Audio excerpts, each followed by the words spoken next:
Zamisli tvoju svest kao potpuno mirno klatno koje visi.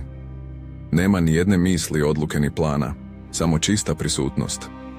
U to stanje dolaze dva vetra za sljedeći korak, ali samo jedan pomera klatno. Jedan je ego, prošla iskustva, navika, potreba za kontrolom.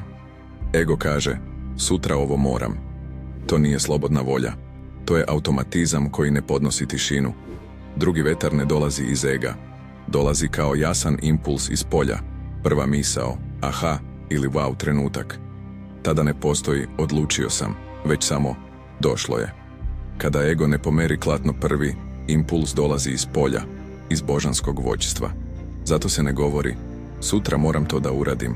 Ne govori se ništa dok se ne pojavi čist, miran poriv za kretanje. Tada nema dileme ni tenzije. Isto važi i za delovanje. Nekada se nešto uradi, napiše se tekst ili ponuda, ali se ne pušta odmah u etar.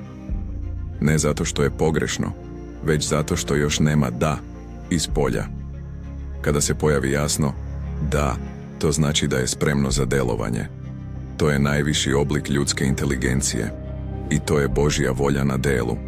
Zato Isus Hrist kaže, ne moja volja, nego tvoja neka bude. Jer slobodna volja ne znači da ego bira, već da ne stoji na putu božanskom vođstvu. Razlika između tvoje volje i božanske volje nije u rezultatu, već u tome ko je prvi progovorio. Kada kažeš mora ovako, govori ego. Kada čutiš dok ne dođe impuls, govori Bog. Pitanje nije šta radiš, nego iz kog izvora kreće prvi pokret. Slobodna volja nije u izboru. Slobodna volja je da ne moraš ništa. A kada dođe jasan impuls, ostaje jedan pravi korak koji zamenjuje 100 ego koraka. To je prava svrha vođenog sukreatora.